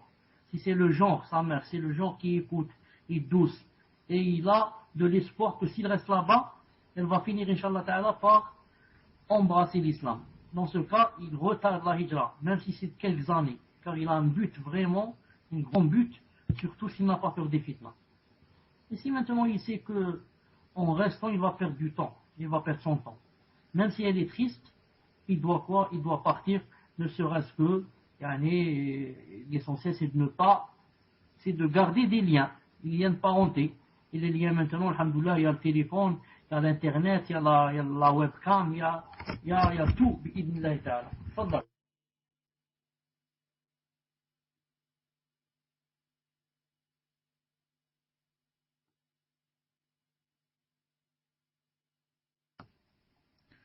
Naam, cher, sur l'une des premières questions qui vous a été posée, la sœur demande une précision. C'est la question sur l'argent qu'elle avait perçu et qu'on lui réclame. Avec cet argent qu'elle a perçu et qu'on lui réclame, donc qu'elle doit rembourser, elle avait payé ses études avec, et elle demande donc si c'est halal pour elle. Car théoriquement, elle ne devait pas avoir cet argent. Donc elle demande si ses études sont halal. Tfadal, cher. Bien sûr, j'ai répondu que quand une personne fait une chose dans le faux, c'est pas exactement le mot, c'est-à-dire dans une fausse croyance. Je croyais telle et telle chose, alors que ça s'est avéré que c'est autre chose.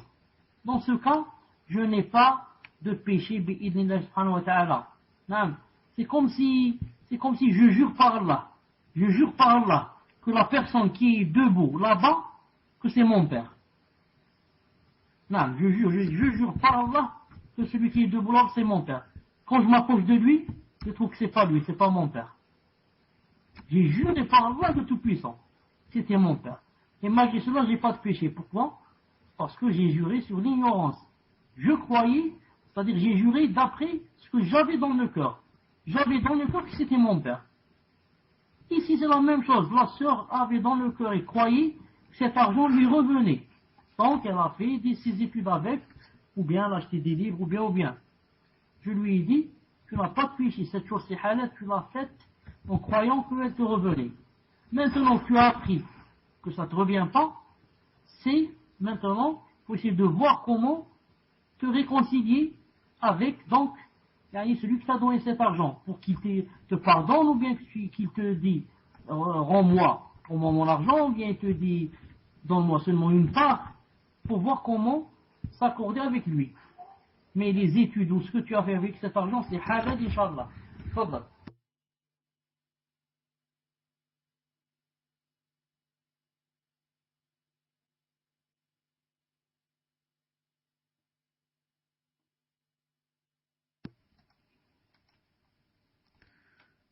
Question suivante. Assalamu alaikum wa rahmatullahi wa barakatuh. Hafizakumullah ya Cheikh. Qu'en est-il, à la lumière de l'islam, des jeunes maghrébins qui viennent en France ou dans un autre pays de mécréance pour mener des études dans les universités, et à la fin de celles-ci ne repartent pas de ce pays et projettent même de s'y installer définitivement, c'est-à-dire d'y travailler, etc. Jazakumullah khayran. Tfadal Cheikh. Et je précise également, Cheikh, qu'il va bientôt être 23h30, Inch'Allah.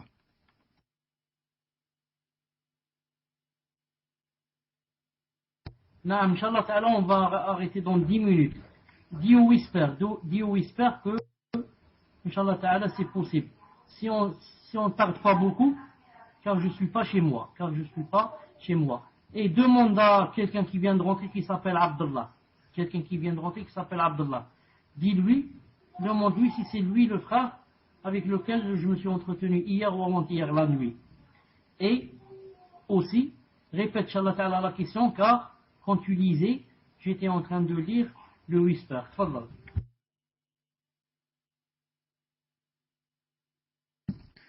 Pas de problème, Inch'Allah. Et je demande justement au frère Abdullah qui me rajoute dans sa liste de contacts, car son PV est bloqué. Donc, frère Abdullah, si tu peux me débloquer le PV, et je vous répète la question, Inch'Allah. Assalamu alaikum wa rahmatullahi wa barakatuh. Hafizakumullah ya Cheikh. Qu'en est-il, à la lumière de l'islam, des jeunes maghrébins qui viennent en France ou dans un autre pays de mécréance pour mener des études dans les universités et à la fin de celles-ci ne repartent pas de ce pays et projettent même de s'y installer définitivement, c'est-à-dire d'y travailler, etc. Jazakumullah khayran. Tfadal Cheikh.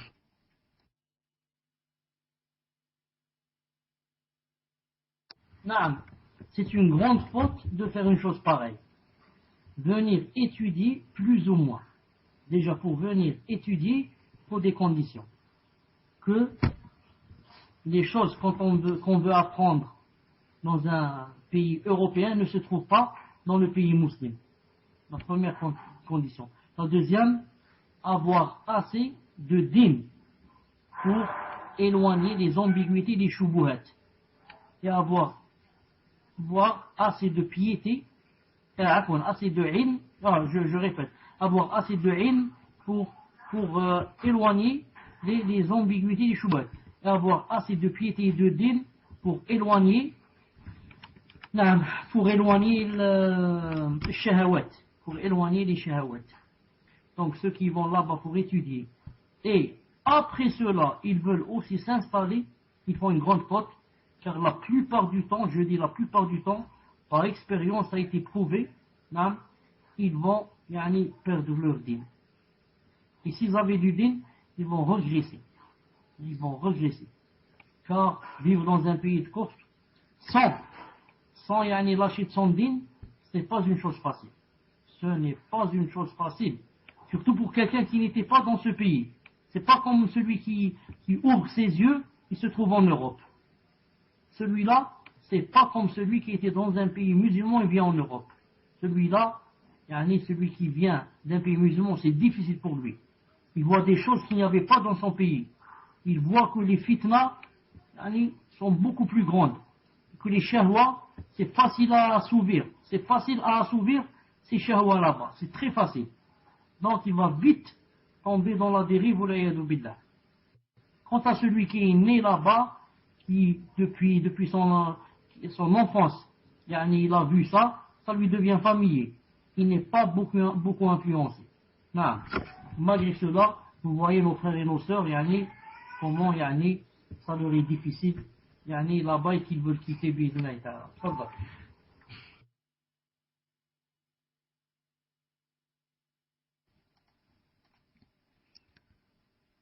Alors, question suivante, Inch'Allah. Salam alaikum. Une sœur qui est née hors mariage de père musulman et de mère chrétienne. Actuellement, son père ne vit pas dans le même pays qu'elle. Celle-ci l'appelle, mais lui ne cherche jamais après sa fille. Doit-elle garder les liens de famille étant donné qu'il n'est que son père biologique?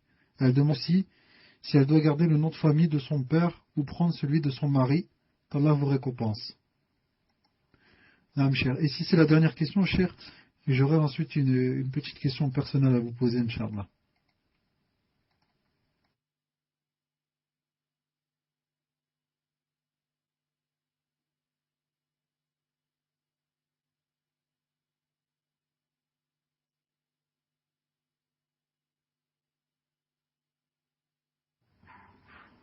الأخ عبد الله كيف الحال؟ أخ عبد الله كيف الحال؟ وهل تأخذ اللاقط إن شاء الله تعالى تسلم علينا؟ تفضل.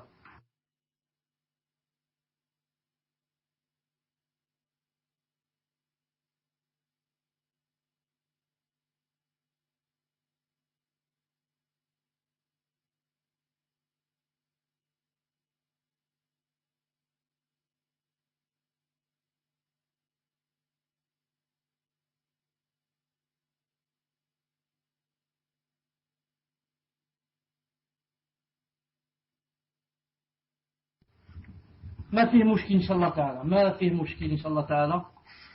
عسى يعني نلتقي إن شاء الله على الهاتف بإذن الله سبحانه وتعالى في الوقت المناسب. نعم ما فيه مشكل إن شاء الله تعالى. Muslim, pour le whisper, ce que j'ai compris tout à l'heure, Inch'Allah, نعم بارك الله فيك. نعم.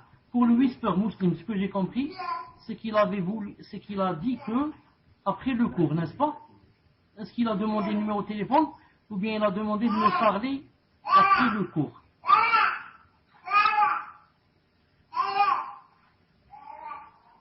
Muslim, je vais lui parler, Inch'Allah Ta'ala, après le cours. Je vais le mettre sur la liste et lui parler, Inch'Allah Ta'ala. Après le cours, je lui parle sur le paltok, Inch'Allah Ta'ala.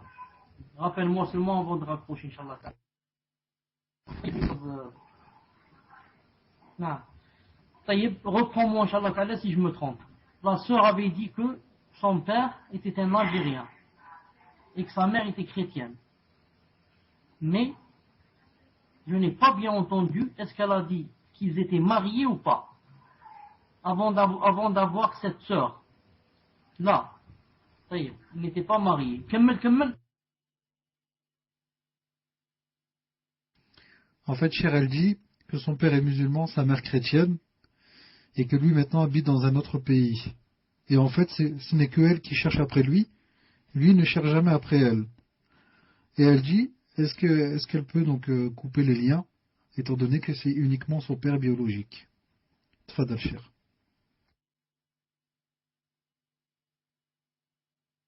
Naam, j'ai dit ça plusieurs fois. Celui-là, c'est pas son père. C'est pas son père. Son père, c'est celui qui se marie avec sa mère et à partir de ce mariage, cette union, il y a le bébé. Hein? Le père biologique n'est pas ton père. Donc, Inch'Allah Ta'ala, c'est pas la peine de te casser la tête, ni de chercher après lui, ni. Non.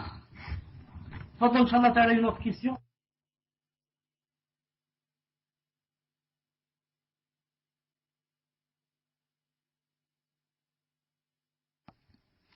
Naam, cher, est-ce que je peux vous poser une question personnelle, Inch'Allah? C'est une question à moi, Inch'Allah. C'est un koufar qui me l'a posé et je n'ai pas trouvé les preuves, donc si vous connaissez. Et j'avais demandé au frère, à votre gendre, je lui avais posé la question. Sur la consommation du serpent, cher. Est-elle halal ou la haram? Et quels sont les adillas? C'est une simple question. Tfadal, cher.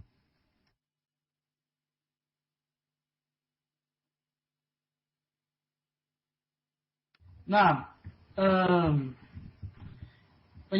Mohamed, s'il m'entend, il écrit numéro 1. Mohamed, est-ce qu'il est dans ce salon ou l'autre? Est-ce qu'il est dans ce salon ou l'autre?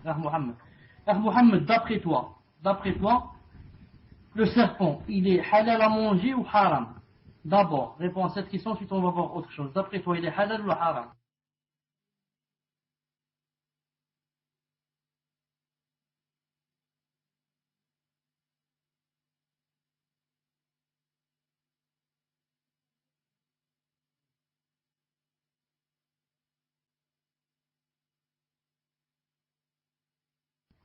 Il a dit Allahu a'lam. Akh Belloumi, je lui écris, il répond pas. Akh Belloumi, je lui envoie en PV, il répond pas. Est-ce que c'est lui? C'est lui que tu m'as dit que il voulait me parler, n'est-ce pas? C'est lui, si je ne me trompe pas. Non, donc il répond pas.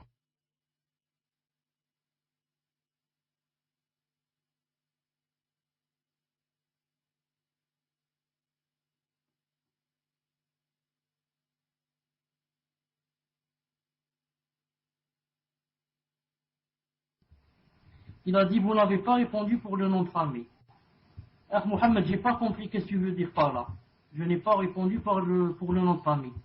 Qu'est-ce que tu veux dire par là? J'ai pas compris. Tfadal. Non, cher, en fait, c'était dans la question de la fille qui est née d'un père musulman et d'une mère chrétienne, qui n'était pas mariée. Elle demandait également dans la question si elle devait garder le nom de son père ou alors prendre le nom de son mari. Tfadal, cher. Non, elle garde le nom de son père. C'est comme ça en islam. Elle doit garder le nom de son père. Pas celui du mari. Sauf si on le lui impose sur le livret de famille, par exemple. Non. Quel père? Il y a un père biologique. Asma, elle part garder le nom du père biologique, c'est ça? Père biologique. Ah, j'ai compris. Non, moi je parlais pas de ce père. C'est là une seconde, je vais te répondre.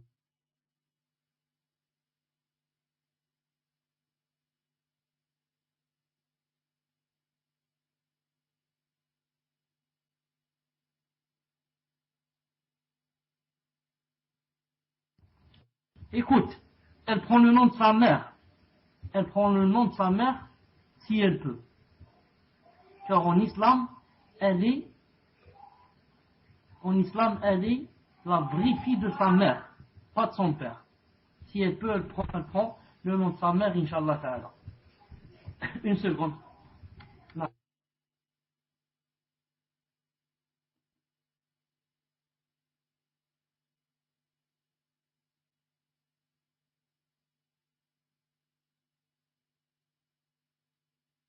Donc je réponds, Inch'Allah Ta'ala, à la question du serpent pour terminer.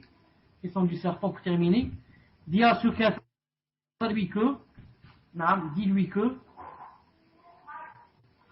la sœur dit, et si c'est pas, et moi je lui dis, et si c'est pas possible, qu'elle prenne, le nom de sa mère. Si c'est pas possible, qu'elle prenne le nom de sa mère. C'est possible de prendre quoi? Hein? C'est possible. Quelle possibilité on lui donne? Fadla, dis-moi. En fait, cher, elle dit, s'il n'est pas possible de prendre celui de sa mère, est-ce qu'il est mieux ensuite qu'elle conserve celui de son père biologique ou alors qu'elle prenne celui de son mari? Tfadal, cher.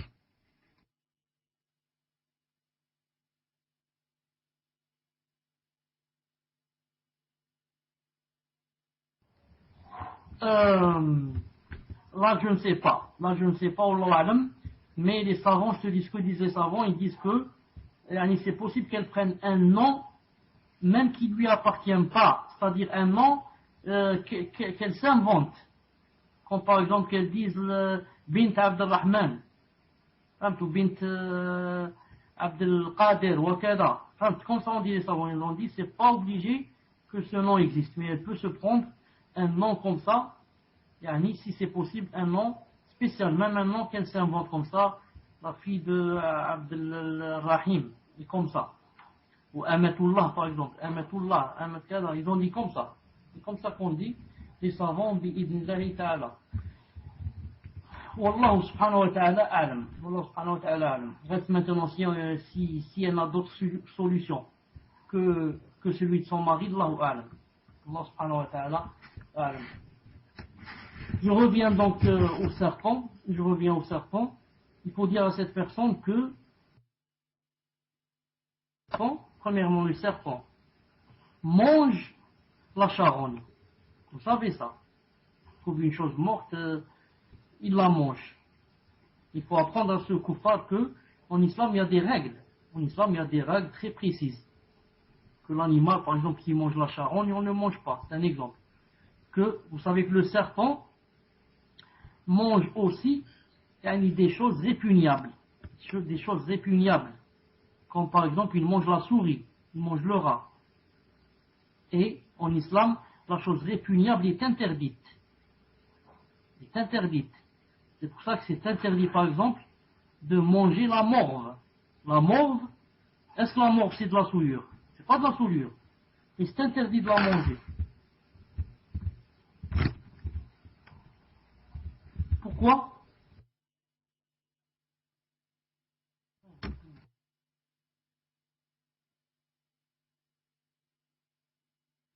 Pourquoi? Parce que, je disais, la morve n'est pas interdite, mais elle est répugnante. Pourquoi? C'est pour cela que ce n'est pas permis de la manger. Et le serpent mange des choses qui sont répugnantes. Aussi, autre chose, l'islam, c'est l'islam où il y a des règles très précises. Apprends-lui que, en islam, on a une règle qui dit quoi? Qui dit que tout animal qui nous a été ordonné de tuer ne se mange pas. Et tout animal qu'on nous a ordonné, qu'on nous a interdit de tuer, ne se mange pas. C'est pour ça que j'ai demandé à Akh Mohammed, par cette règle, je l'ai dite une fois. Et j'ai cru, je me suis dit que peut-être Akh Mohammed va se souvenir. Il m'a donné ce dalil. Non, ça c'est un dalil qu'a donné Cheikh Ibn Uthaymin. كل ما أمر الشارع بقتله لا يؤكل وكل ما نهى الشارع عن قتله لا يؤكل. Et le serpent, le hadith du prophète l'a nommé parmi les 5 qu'on peut tuer. Il a dit que tu sois au hajj ou bien pas au hajj. C'est permis de le tuer. Ça, en état de sacralisation ou pas. Il a cité, entre autres, le serpent. Donc le serpent ne se mange pas, car c'est un animal qui nous a été ordonné de le tuer. Là. Voilà, Inch'Allah Azza wa Jal, pour le cours d'aujourd'hui. Est-ce que tu as une chose pour terminer, Inch'Allah Ta'ala? Là, Cheikh Jazakumullah khayran, barakallahu fikum. Juste, vous pouvez dire au frère Abu Zakaria que je ne pourrais pas lui dire à quoi ressemble le goût du serpent. Tfadal, Cheikh.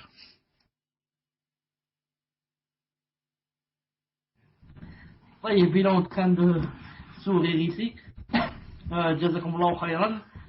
Pour l'écoute, on va se rencontrer Inch'Allah Ta'ala dans le prochain cours mercredi. Bi'idnillahi subhanahu azza wa jal. سبحانك اللهم وبحمدك أشهد أن لا إله إلا أنت أستغفرك وأتوب إليك. السلام عليكم ورحمة الله وبركاته.